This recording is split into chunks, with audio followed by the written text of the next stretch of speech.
I think it's the 24th of January. My gosh, 2019. The time just flies by, doesn't it? Who invented time? They made it too fast. and, anyway, time is what it is. So we're reading again from Dr. David Hawkins, um, his amazing text. Uh, it really is a text called "Letting Go: Pathway of Surrender," and it's it's really cool. I want to explain just briefly why I'm doing this, and what I see, and is that there's a couple of things that are really important in life, and one of them I think is connection. Belonging to a community, having people in our lives, and the other one I think is being part of something, having a purpose in life, and so it really comes to me that the most amazing purpose that we can have is to, in some way, relieve people from their stress or misery, and help lift people up, and so that's my purpose, and um, but it's a big enough purpose that everybody can be involved. You can be involved, you know. So, and the best way to be involved is by example. So, if you have a family, or you have people that you care about, or you live in a community, we all have all of these things at one level or another, and so our example actually helps to lift the vibration of everybody. It doesn't matter if you're in a hospital bed, you know, if you're become aware, if you become conscious of the things that are keeping you small, or keeping you in fear, or keeping you in anger, and you let those things go, it lifts everybody around you. You can make a difference. So that's purpose, baby. That's purpose, and purpose, can take you out of that hospital bed. Purpose can lift you out of that job that you're not happy in. Purpose can actually help you leave that relationship that isn't serving you anymore, or that you feel this is you're unable to serve. So yeah, so that's what I'm excited about, and it's what we see happening is that people are getting in touch with us. People are saying yes, they like the idea, and this all kind of started because I was looking for something to do. Here I was in my early 60s. I was looking for something to do where I could make a difference, and kind of put it all together, because I go to Indonesia on a regular basis with the possibility of an amazing product, and so we can make a difference over there, and help create employment and create prosperity, but we could also make a difference here with an amazing product. And what came out of the whole thing that fit with my values was, let's help people create meditation spaces, and but it's grown from there. It really has. It's like, as soon as I kind of tapped into that, hey, do you meditate? And people would say, well, I should, or I'd like to, and then as I dug deeper, I realized that people, for the most part, didn't realize that meditating wasn't just for them. That if you want your children to have an amazing, happy, joyous, and free lives, we have to set the example to meditate. We have to set the example around consciousness. We can't just be bumbling along in an unconscious state, living with our pre-programmed belief systems that haven't been working. So it's work a bit, and discovering and letting go of our old ways, and moving into higher realms of unconditional love and freedom. Doesn't sound like a bad deal, though, does it? And of course, amazing things come with it. So now recognize, if you feel resistance to this whole idea, if you're saying, like, what the hell is he talking about? Maybe that there is a payoff. You're getting a payoff for being a victim, and for not being responsible, and for staying in in an unhappy place. You know, I mean, if you're going home every day and sitting in front of the TV and drinking beer and you know, I mean, that's the extreme, and bitching at everybody around you and complaining about traffic, complaining about the government, complaining about um, you know, the country you live in, complaining about the weather, then you know, I'm sending you love, babe. You stay there. You know, that's what you want. But I don't think people want to be there. I think that for the most part, we just don't know how to get out of that.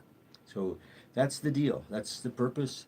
And if you do this, if you do the work and start with meditation, let's say on a daily basis, you can start at 3 minutes for Christ's sake.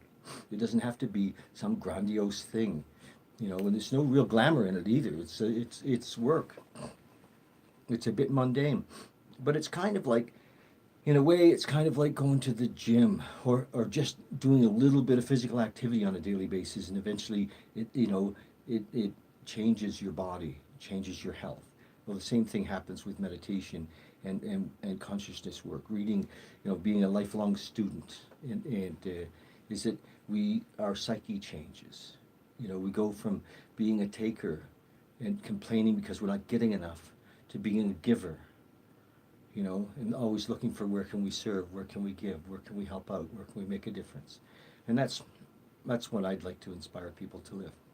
So here we go, rock and roll. I'm going to read some more of Hawkins' book, and Hawkins has laid it out so well. I mean, he's just got like, for those of us who kind of want to understand, he's given us a lot of understanding. And this will take us past understanding as well, into knowing, into a state of being that's beyond possibly anything you've ever dreamt of. So hang on to see your pants, because we're rocking. So we're still dealing in some of the lower realms. We've talked about grief and apathy and depression, and we've talked about desire and fear, and we're still in the chapter 8, I think it is, on anger. And yes, and we're more than halfway through that chapter. We're going to finish it today. And the subtitle on page 132, and oh, by the way, you can order this book from, I mean, there's going to be a link here. Just click the link and you can order this book. So the 132, Chronic Resentment. Wow. Chronic, unrecognized anger and resentment reemerge in your life as depression. Whoa. Which is anger directed against oneself. Well, isn't that something? I mean, holy shit, I can't begin to tell you how many people that I've run into in the last 10 years who say that they're depressed, and they defend it. I mean, they defend it. And they go and get, a psychiatrist or psychologist, somebody to prescribe something, a doctor to prescribe a pill, and to deal with depression, which just numbs it. Fuck, just numbs it.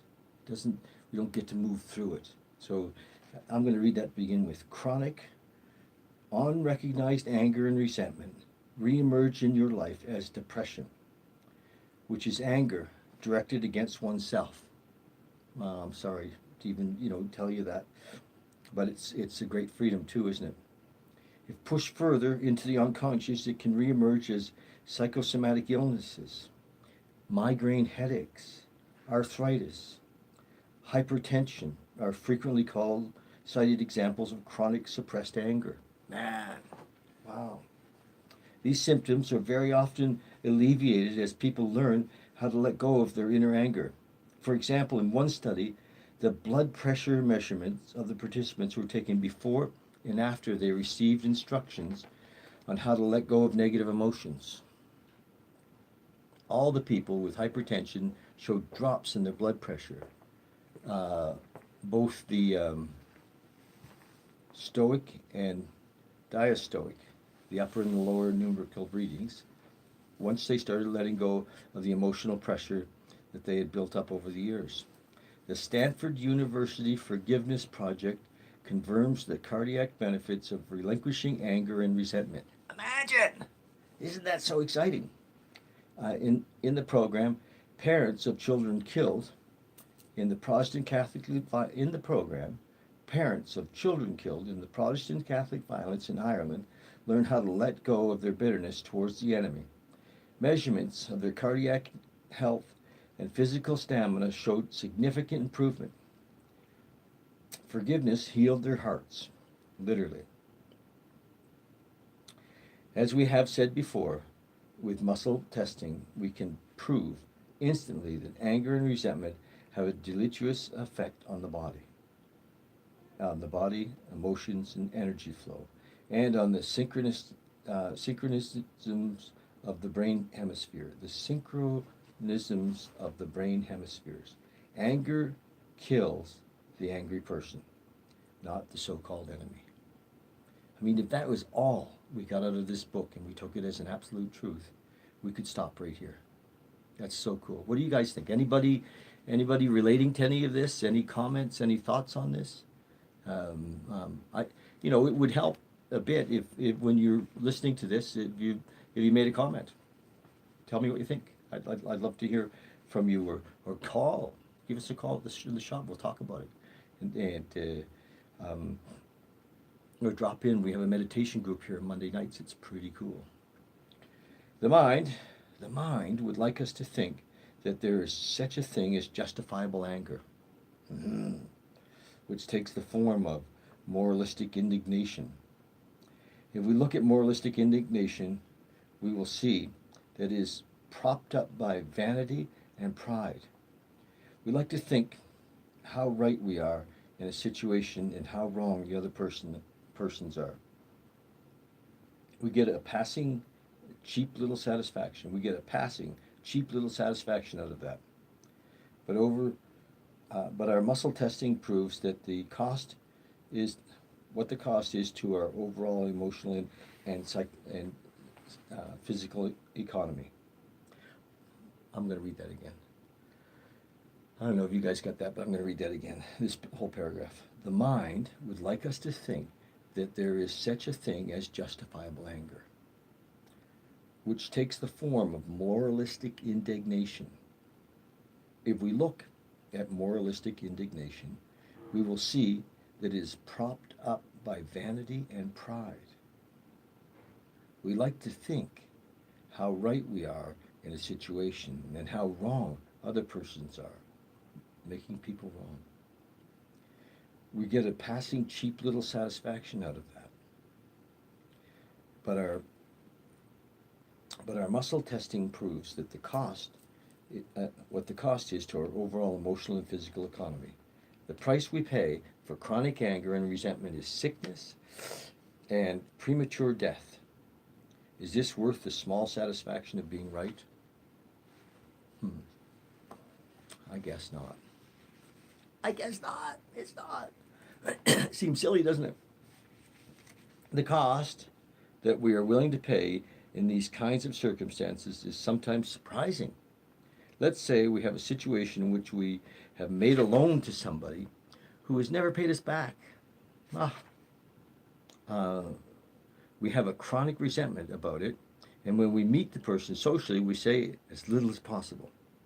If we get honest with ourselves, we will likely see that we are getting satisfaction out of our being right and the other person being wrong. In fact, we are enjoying it so much. That a part of us really doesn't want him to pay off the debt, because then we'd no longer be able to enjoy the secret pleasure of making him wrong. This was precisely true in a case involving several $100s. The inner decision was made on the part of the lender to be honest about all the little satisfactions of being right and making the other person wrong, and then to surrender on each one of these ego payoffs. Clear the ego payoffs were blocking the other person from repaying the loan. With continual surrender, the whole deal was totally let go, and a shift was made. To view the loan as a gift. Admittingly, this other person had really needed the money. Why not simply see it as a gift and let go of the expectation of repayment?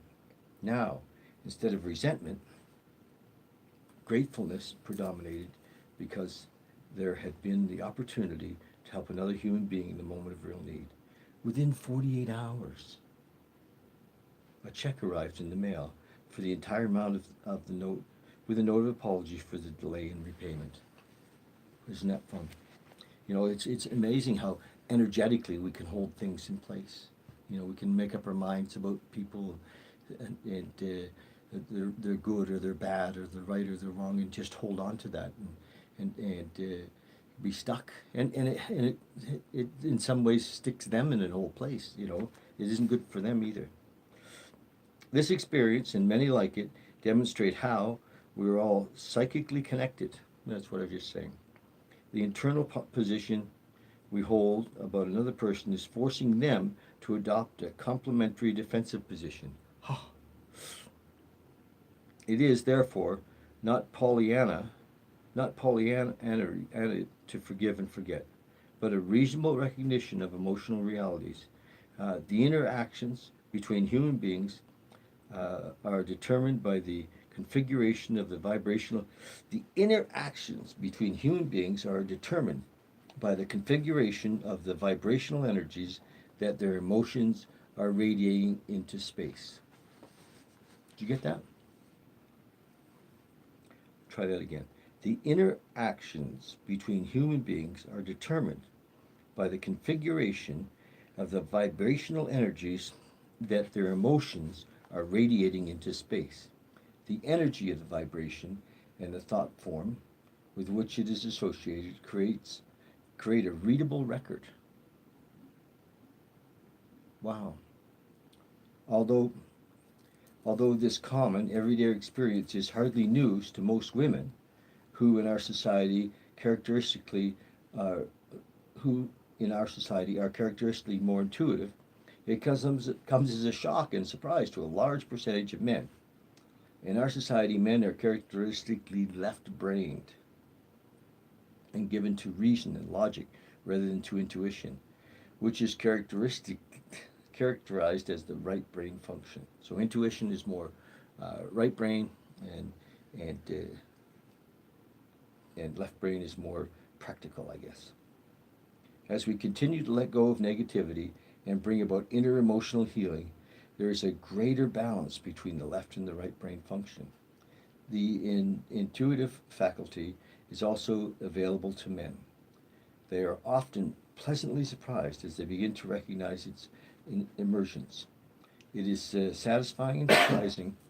It is satisfying and surprising to be able instantly to read a situation which was totally baffling to reason and logic.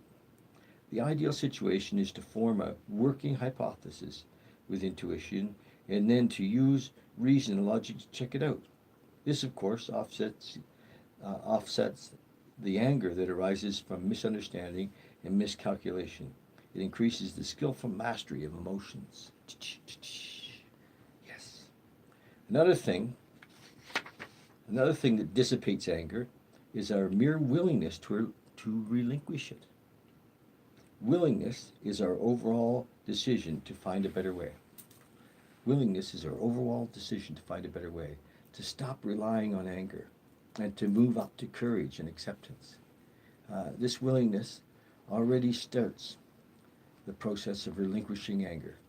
This willingness already starts the process of relinquishing anger. As students of the martial arts are well aware, anger indicates weakness and vulnerability. Wow, that's true, isn't it? How many of you have studied martial arts? I know that many people who I talk to about meditation got their first experience with meditation in a martial arts class as a kid, and yes, in martial arts, as I know it, they don't actually teach you to control your anger. They teach you to actually let it go, because when we're angry, we can't really practice. We can't be in the flow. Anger doesn't work for us. This willingness already starts the process of relinquishing anger. As students of martial arts are well aware, anger indicates weakness and vulnerability. It is seen as a tool that we are handing to our opponent. We can see from muscle testing why this is so. The angry person has already lost half his muscle power and has therefore lost the split-second timing that is so decisive to victory in hand-to-hand combat. Um, it is so prevalent in our society to include the propensity to anger as a male macho attribute. We hear people swilling with pride as they relate how they told that guy off. We can ask ourselves, who needs enemies? Isn't there enough negative influence in our life without adding one more? Especially when we look at the fact that all emotions generate a vibrational energy in the universe. What is the point of surrounding ourselves with negative thought forms about those we view as enemies? Why go out of our way to hold on to them as enemies by stockpiling resentments and negativity in ourselves? Likely, when we review our own personal experiences, we will see that the effort involved in converting people we once considered enemies into friends brought gratification and a later reward. In most cases, they proved to be a positive benefit to our lives. We never know whom, in the later chapter of the Book of Life, we're going to need as a friend. That's certainly true, isn't it? Anybody have any examples of, people that you were resentful with or angry with, and you let it go, and the result was just amazing? I mean, yeah, it's so important, I think, to recognize that no matter what the situation is, we played a part in it. No matter what the situation is, that the person who was involved generally didn't mean us harm, I know that in my work in the 12-step world, that sometimes people, men and women, are dealing with some really catastrophic, traumatic events in their lives that somehow they have to let go of their anger with whoever it is, old Uncle Joe who was inappropriate, or a cousin or somebody who did something that they shouldn't have, and find love in our hearts. Often, how we do it in the 12-step programs, we realize that person maybe wasn't well, emotionally, mentally, spiritually not well, and us holding them in a place of wrong, and making having a resentment towards them actually doesn't support them in getting well either. So, yeah, I think that's really the road out, to sometimes recognize that people have not been well, and they've maybe hurt us in some way, and we can find forgiveness and also love for them by recognizing that they weren't well, and anger then just disappears, because like Doc is saying, anger is what kills us, not them. So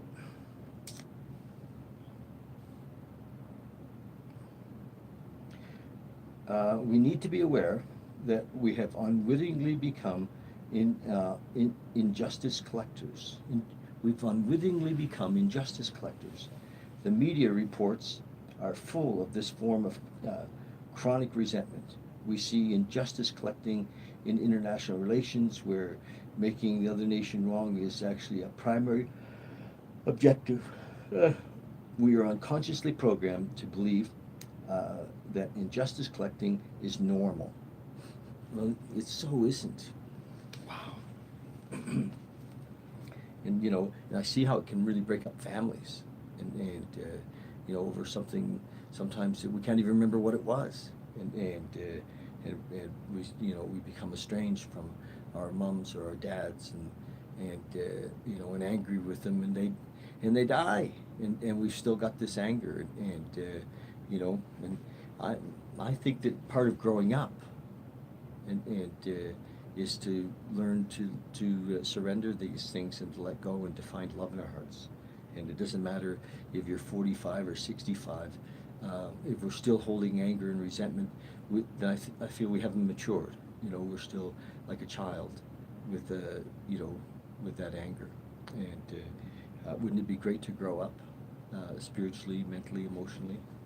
Yes, that's a possibility. Um, we are unconsciously programmed to believe that injustice collecting is normal. In contrast to this habitual pattern, which is destructive and weakening, the letting go technique frees us from keeping close accounts of the wrongs made against ourselves. Our time and attention are freed up to see the beauty and the opportunity around us. Isn't that great? Anger is binding, not freeing. It connects us to another person and holds them in our life pattern. We are stuck in a negative pattern until we let go of the energy of anger and its little payoffs of righteous indignation and feeling wrong and a desire for revenge. It may not be exactly the same person. It may not be exactly the same person who constantly reoccurs in our life. If not that person, then others will appear and who have the same quality that triggers our anger and resentment. Boy, have I seen that, especially in relationship. Well, damn, I have seen that you know, and um, I'm sure you all have amazing primary relationships, but if you don't, and you kind of end up with the same type of person over and over again, it's often because we haven't done our own work, and that person is just playing out a part for you to help you and me become more mature in relationship. And one of the things that we're looking for is how do we go back into our lives and let go of the anger that we might have had with mom, or the anger that we might have had with dad, and just, I mean, literally look at it, even write it down, and look at where maybe they were just unthinking, or they were full of fear, or they did the best they could based on their upbringing, because a lot of our moms and dads didn't have great upbringings, and they didn't know how to love in the way that we wanted to be loved. And so we have to surrender that. And then everything can change in our further relationships. And oh, by the way, I'm not a doctor. I'm not a therapist. I'm not a psychologist. I'm just sharing my own experience and reading this book. So don't take my advice as gospel. It's just my personal experience. And make your own inquiries um, and make your own decisions on how you'd like to live. And there's a possibility of a real life of freedom from the information that's in this book. Knowledge is power. And so this is cool. Just got another paragraph to read and I'm finished for the day. It may not be exactly the same person who constantly reoccurs in your life. If not that person, then others will appear who have the same quality that triggers your anger and resentment. This will keep reoccurring until we finally handle our inner angerness. Then suddenly, people with that quality disappear from our lives. And therefore, anger may force someone to be physically distant from us. But physically, it binds them to us more closely until we fully relinquish the anger and the resentment. Relinquishing anger brings us many benefits. We are free to experience emotional comfort and ease, gratitude for the daily opportunities to grow and heal, mutual caring for another without struggle or without subtle strings attached, improvement in health, and more life energy. These breakthroughs allow us to move up to a more effective and effortless state of inner freedom. Isn't that cool? So tomorrow we're going to read a little bit of Chapter 9. We'll start in Chapter 9 tomorrow at 138. And Chapter 9 is on pride. So we're still below 200 in the vibrational scale. And next week we'll move into courage, which takes us into just a bit above 200 and into the more positive realms, where life is benefited. And courage, who needs more courage? All of us, I think. Anyway, so pride tomorrow. Love you guys, and you know what? Love it if you subscribe to our YouTube channel, make comments, share this if you think it's great. Share it. We have a Patreon page too, a Patreon page which supports us in doing this. We've really changed our mission from, yes, we still have a store and lots of cool stuff to sell, but we've changed our mission and to carrying a message of love and of awakening and consciousness. Consciousness is an inside job, and it takes some work to realize for us to see ourselves. And one of the greatest ways, though, to see yourself, if you're interested, is to help others and see where others are at. Not to judge, but just to see where others are at. And you could read this book. You could sit and read it to somebody else, and that could be a beginning. There's lots of other books too. We have a list of books on our links here on this, and you can. There's just tons. There's no end to the possibility of personal growth and development and consciousness. Okay, love you guys. Thanks so much for taking the time to hang with us today, and we'll talk tomorrow. Drop by the store. Anyway, leave a note. Love you. Share this. Cheers. Bye.